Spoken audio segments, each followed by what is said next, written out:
Good morning, everyone, or afternoon, depending on where you are. I have that we're at the top of the hour, so I think we'll get started.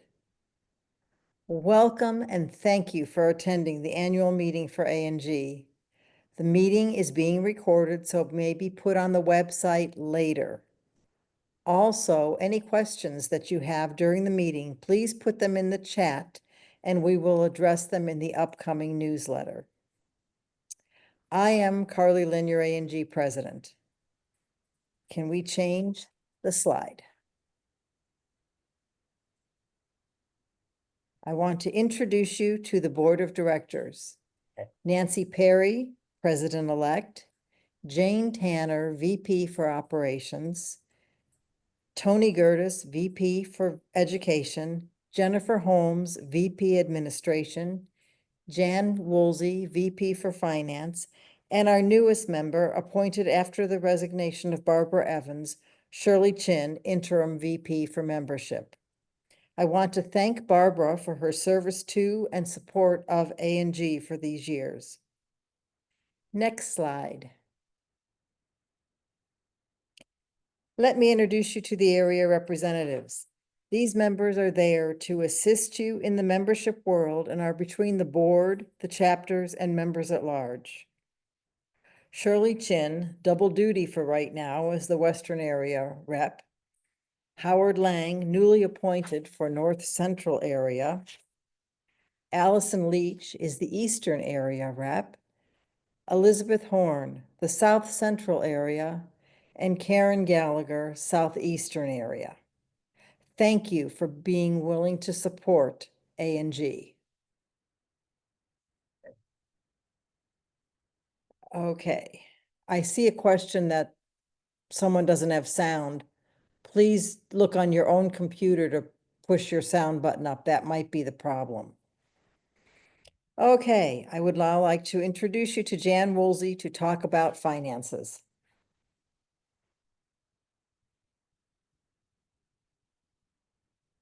Jan, you have to take yourself off mute.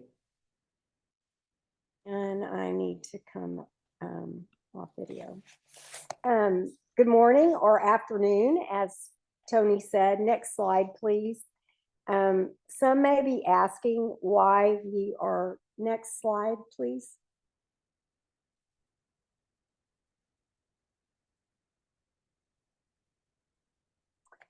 Some may ask why we are presenting the 23-24 finances. However, we only report on our audited finances. And as of this time, that is our most current finances. You'll notice that within the finances on the revenue side of the house, membership dues and our national regional seminars make up the greatest percentage overall of our income at about 67% in 23-24. When membership dues go down and our seminar is not as highly subscribed as planned, that means our total income is very significantly impacted. So we would encourage everyone to get your friends to join you as a member of A&G and in the seminar. We held our expenses last year to just under $775,000. So we recorded a net income of $41,417. You'll notice in the middle of the screen our tapestry of giving. Our goal for the tapestry of giving is $250,000. This will give us much needed cushion in our income as we are working many avenues to increase membership and modify the tone and success of our seminars. We got one very large gift of $50,000, which we are so grateful for, which helped fuel our early drive. In addition, we are hoping that all members will consider giving. No gift is too small, but we are recommending a gift of $250 if you can possibly manage that. The slides include where you can go on our website to get to the Tapestry of Giving, and we encourage you to donate. One thing to point out in our current financials is our seminars and the success of our seminar. Silent auction and buy it now at the seminar this year brought in over $20,000, which was a record for the year. Immediately thereafter, Kathy Larson and her team held a summer online auction that added another $15,000 to the current year coffers. Kathy is now retiring, and I want to give a huge shout out to her and her entire team for their unparalleled dedication to A&G in running these seminars. And now it gives you my pleasure to pass. Thank you, Patty. It gives my pleasure to pass the baton to Nancy Perry, our incoming VP of our incoming president. Thank you, Jan. So if we could go to the next slide. I want to welcome everyone. Also, we're happy that you're here today. As you're probably aware, your annual A&G membership renews for everyone on January 1st. And like other organizations, A&G faces increasing costs for our current services. At the same time, there are demands to expand the breadth and the types of activities that we offer you. We have seen a steady decline in membership since 2022, as you see on this slide, even while new members are joining every month. This decrease negatively impacts our overall revenue. We have many volunteers who are working on addressing this problem, and you're going to learn more about some of these initiatives at this meeting. Next slide, please. A&G's fiscal year runs May 1st through April 30th. At its budget meeting in March of 2025, the A&G Board of Directors voted to raise dues starting on January 1st, 2026. Now, this wasn't done lightly. We understand the consequences of raising dues when everything else is also increasing in cost. However, membership dues comprise most of our annual revenue, and there really was no way around it unless we started to cut services dramatically. The Board of Directors carefully considered equitable ways to raise dues.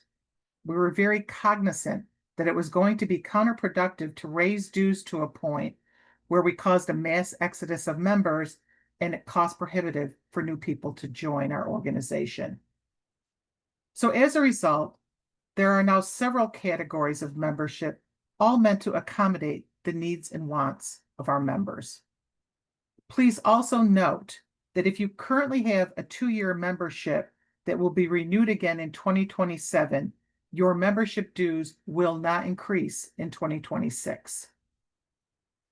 Our beautiful magazine, Needle Pointers, is not cheap to develop, produce, and mail. Yet it is the one common denominator among all of us. We may not attend the annual seminar, we may not take a long-distance learning class, we may not even belong to a chapter, but all of us receive needle pointers 6 times a year. A great deal of the cost of the magazine is the printing and mailing of it. Not all of us keep our copies or care if we have the magazine mailed to us and it's in our hands, as long as it's just available to us. Therefore, if you wish to continue to have the magazine mailed to you, your domestic membership dues in 2026 will be $70, Canada and Mexico, $80, and international will be $85. If you are satisfied by having the magazine available digitally and not mailed to you, then your 2026 dues will be $65 domestically for Canada and Mexico and internationally. It's the same for all 3 geographic regions because A&G is not incurring postal or printing costs to make the magazine available to you. We also developed on the other column of this slide an array of other special categories of memberships. Our emeritus memberships are available to our loyal members who are at least 80 years of age and have been A&G members for at least 20 years. This membership level remains at $60 annually for domestic, $72 for Canada and Mexico, and $80 internationally. The magazine will continue to be mailed to our emeritus members unless digital is requested. We introduced a Young Stitchers membership in 2025. Building on the success of that initiative, we are introducing a one-time membership discount code for anyone, regardless of age, who has never belonged to A&G. The cost is $40, available for 1 year only, and includes access to the digital magazine. We are offering a needle workshop membership for $1,500 annually.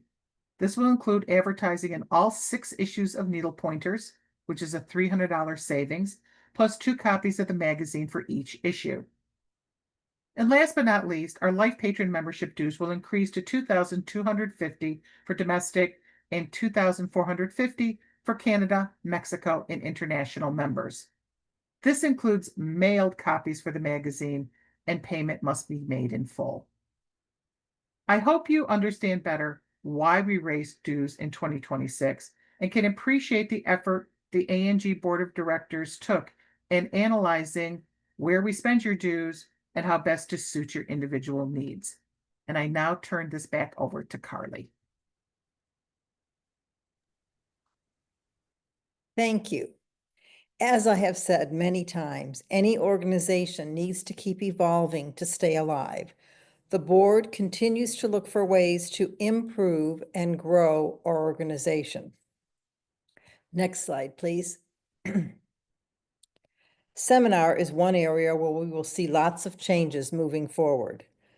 Why? Attendance has dropped over the last 10 years by almost 1/3 or 200 attendees. I asked at the New Orleans seminar for ideas regarding seminar moving forward. I received lots of suggestions. We are taking those into consideration as we look for future venues. Next slide, please. There will only be a few changes for the Denver seminar, as A&G was already in a contract for this location. We are looking at ways to draw in some of the younger stitchers into the mix to come see what we do while we are at seminar. We have to enter into contracts almost 2 years in advance. So that is why we were with this contract, and it's very difficult at this point in time to make changes, but we're looking at what we can do within the guidelines of the contract. We did open pre-registration early for those who were in attendance at the New Orleans seminar. This allows those members to register a week before the rest of the membership. I know several members suggested we need to get registration open before EGA, our largest competitor. This was not something we could do for this year, but we will keep working to move registration up in the calendar year. Frontline and the board are still working on a location for 2027. I was hoping I would have that for this meeting, but we're just not quite there yet. Next slide, please. We are looking at a shorter time frame. We understand to attend a seminar for a week is a large financial commitment. We are looking at ways to attract the younger stitchers. Maybe just have a weekend event. Some ideas are holding seminar at a convention center with the members finding their own rooms. Or at a retreat center, this would mean a smaller attendance and seminar would be filled on a first come, first served basis. Having an exhibit only every other year, this is a large space requirement along with the financial commitment for the exhibit. We would like to have expo for more than just a couple of hours and looking at how we can increase the vendors that attend. One food event instead of 2. Reaching out to the local community to have stitchers who are not members attend a function or 2 and then hopefully become members. There are lots of possibilities once we break the standard mold. Another area of change is in our distant learning opportunities. I'd like to turn it over to Debbie Rowley. Thank you, Carly. We have been working on making some changes to our distance learning. And the first thing that we've done is we have combined workshop by mail, cyber workshop, and correspondence courses into one umbrella category called independent learning. Now, there are some changes to this. We will have two options. One would be instructor-led, and the other would be self-paced. With an instructor-led independent learning course, the instructor would be encouraged to have at least 2 video conferencing sessions for the class. Self-paced is entirely up to the individual when they want to stitch and how long they want to take to stitch the project. We are also changing the registration period. One of our categories required the instructor to have kits available for the whole entire year without knowing how many people were going to sign up. Understandably, this is not very attractive to most of our instructors because most of them are not shops and don't have place to store all this inventory and make the initial investment. So we're going to have registration during a specific set time. If you see a course that you want to take, you have to register for it when the registration is open or you will miss out. And we are also soliciting proposals from our instructors 2 times during the year. One proposal deadline would be March the 1st. The other one would be September the 1st. We're hopeful that more proposal periods will generate responses from teachers and others who have created projects. And if you have a favorite teacher, please encourage them to submit their classes for our independent learning. I'll be happy to answer their questions and hopefully entice them to open their classes for our independent learning programs. And our coordinator for independent learning is Erin DeKino. Next slide, please. We've also made a few changes to the chapter project book. The chapter project book is not going away, and it will continue to be a vital resource for our chapters. If you're a program chair and you're stuck on ideas for programs, this is where the chapter project book comes in. I remember when I was a program chair, I really looked forward to seeing all the projects on offer, and the chapter project book still contains amazing projects for chapters. We are planning to bring some of our chapter projects out for all of the membership with our quarterly stitch program. And we are hoping that an open proposal period will encourage teachers and others to respond so that we can offer vital, dynamic, and interesting programs. Our chapter project book chair is Chris Loudon. Next slide, please. Distance learning also encompasses Stitch of the Month. A lot of us know and love the Stitch of the Month. And our chairperson is Scotty Erickstrup. We are moving to an open proposal period for Stitch of the Month so that instead of soliciting for someone to do this as we've done in the past, we're encouraging all teachers to submit ideas for the Stitch of the Month for the coming year. We do have a very exciting year-long program lined up for 2026, and I know you'll look forward to participating in that. Next slide, please. So this is an overview of some of the changes that we've made to our online education and distance learning. I'm the overall coordinator, and you can always ask me if you have questions. I'll be happy to answer them. We are actively seeking ideas for painted canvas projects. There are many thousands of new needlepoint stitchers who have discovered needlepoint through social media, and I want them to discover A&G as well. Every day on social media, I see appeals for educational resources for these new stitchers, and I think A&G is the perfect vehicle for learning. When people want to learn something new, they turn to YouTube or other video providers, and I'd like for them to also turn to us. I have learned so much as a member of A&G, and I'd love for new stitchers to discover the joy of needlepoint with A&G. Distance learning is not an afterthought or second best. It is a vital tool for our A&G members and one that we are tailoring to meet the needs of all of our A&G members. And now I'd like to introduce Tony Gertis, our VP for Education. Thank you, Debbie, for the great job you're doing with our distance learning programs. So next, I can go ahead to the next slide, please. I want to debut the beautiful pieces we have for the upcoming Spring Fling seminar in 2026. We will have 12 classes for you to pick from.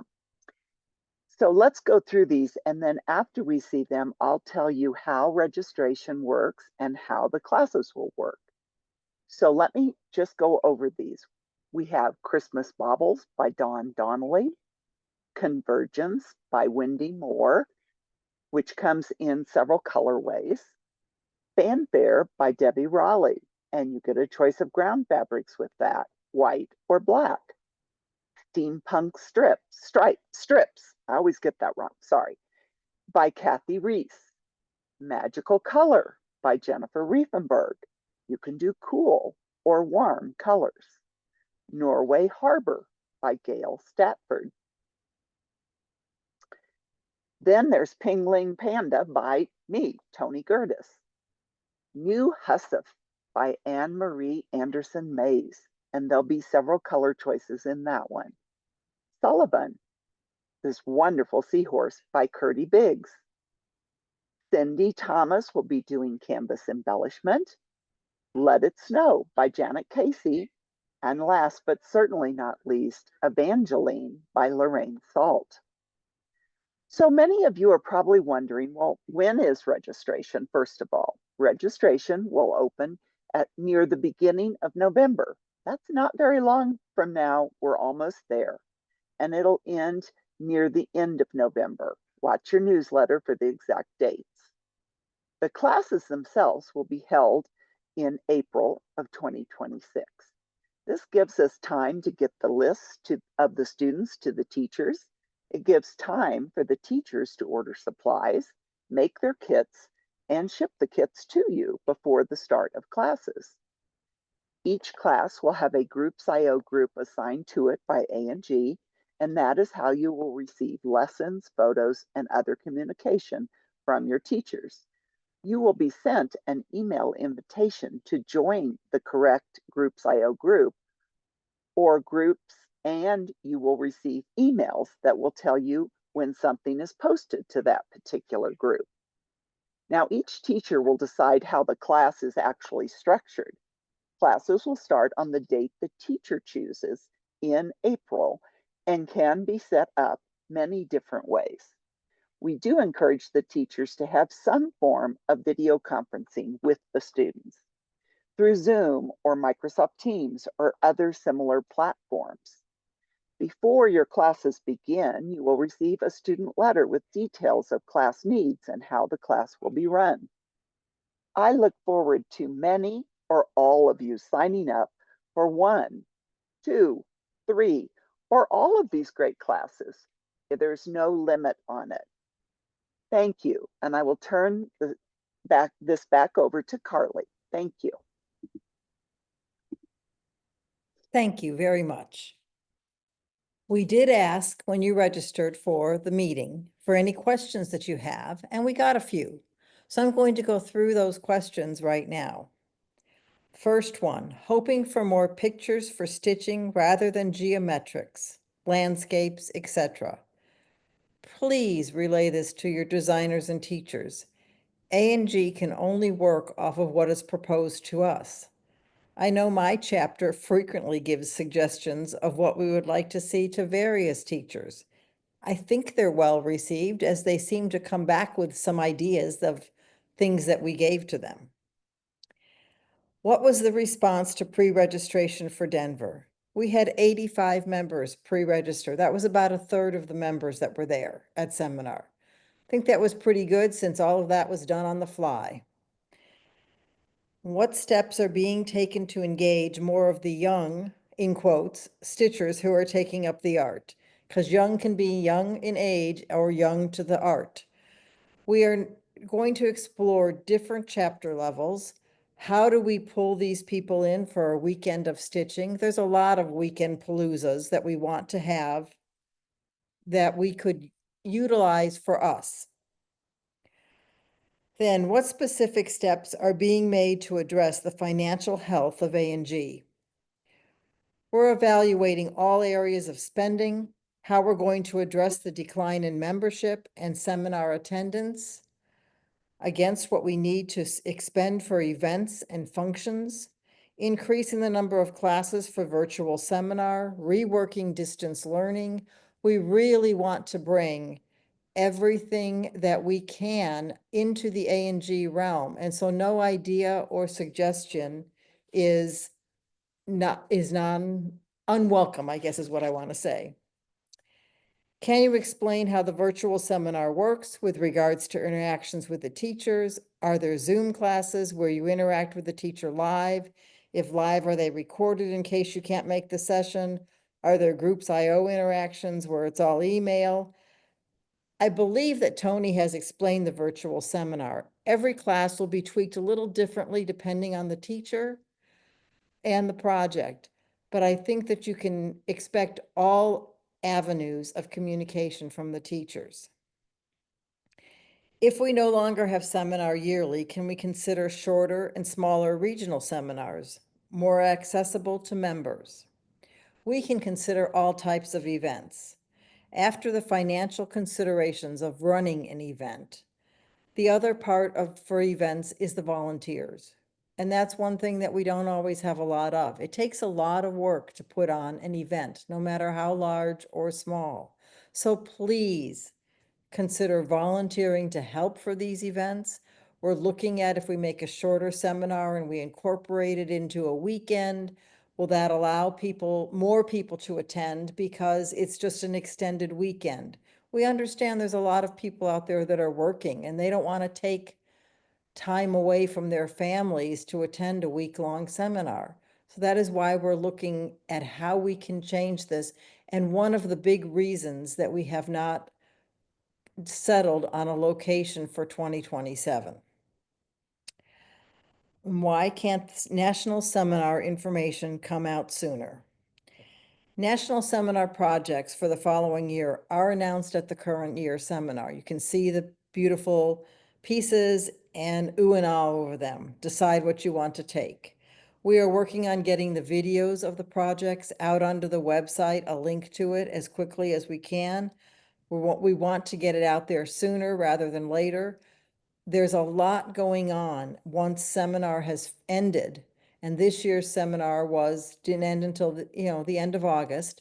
And so there's a lot going on, getting ready for membership changes, the annual meeting, spring fling. So all those things take priority over getting a video out, but we're working on doing that. We're also looking at the timing of everything for registration.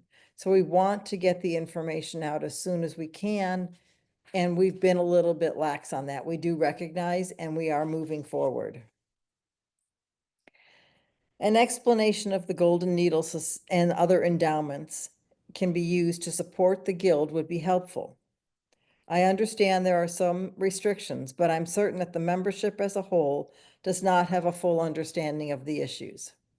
And I agree with this question, because when I first joined the Golden Needle Society, I did not understand how all of this was going to work.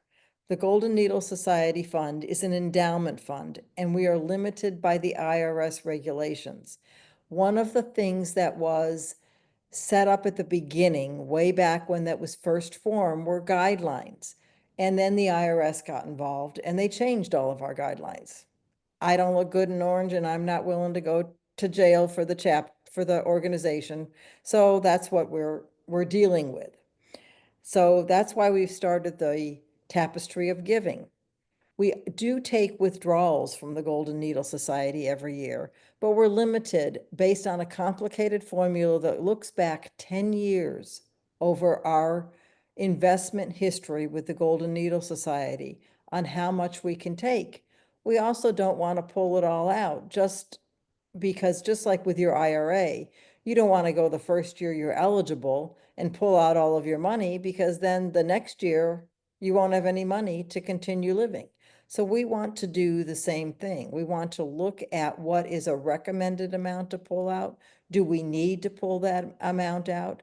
Just because we pull it out does not mean that we have to put it into current year spending. We can pull it out and still invest it, just not under a restricted stance. So we're really working on all of that. We do have an investment company that works with us to make sure that we follow all of these guidelines. That is their job, is to keep us in line. And the Golden Needle Society was wonderfully successful in raising money for A&G. And when we got to a level of $1 million, it put us on the IRS's radar. So now we need to follow that. If you have more in-depth questions or something specific, please contact me. Does the board foresee establishing a strategic partnership as a means of increasing the Guild's reach and perhaps increase membership? We are working with the local needle workshops to increase our presence. The board and the ARs are working on a strategic plan to continue moving the organization forward. We are really working on anything. If you have ideas or you wish to volunteer in this area, please contact us, and you will be more than welcome. And as I have said, are there any updates as to where we will be going to an A&G seminar beyond the 26th Denver one? As I've already said, no, we're looking at various locations, and we're looking from one end of the country to the other, from the bottom to the top. So we have lots of requests out there. We have to wait for these locations to come back with an RFP response. That's a request for proposal, to give us information on what it would cost us to go to locations. Some locations have exorbitant room rates, exorbitant dollars that we have to put into meals, exorbitant amount of rooms that we have to have. So we have to take all of this into consideration so that A&G doesn't become on the financial hook for not meeting these requirements as we move forward. How have you solicited input from the general membership to find out what the new direction for distance learning should be? How many responses did you receive percentage-wise from your asking? I do not know the answer to that question for how many responses we received. We did put out the request. It's been in my president's column. It's been in our newsletters so that information could get to Debbie for what you would like to see as members for moving forward with the distance learning. Okay, then there was a question. I emailed the VP of membership with a question, and I am a new membership chair. I did not receive an answer, and the member was still waiting. I did reach out to this member so that we could start the ball rolling. Things got dropped, and I apologize for that. If you don't receive a response within a week, please contact again, contact your AR, contact another board member, contact the same board member. I don't know what happens in cyberspace, but sometimes the things that are hooked to our aliases, as in the president at needlepoint.org or VP membership at needlepoint.org, go off into Never Never Land, and we don't know what happens to them. So don't sit there frustrated. Please reach out again, because our rule of thumb is to get back to you within a week, or have somebody else who is covering for that particular position get back to you within a week. We don't sit on our computers all day long, but we do strive to answer your questions and assist you as we can. So I know that this member has received a response by now because I've been in communication with them, but it was unfortunate that this drug on longer than needed to, drug on a few weeks longer. With that, that is the end of our questions that were submitted. And so I want to thank you for joining our meeting.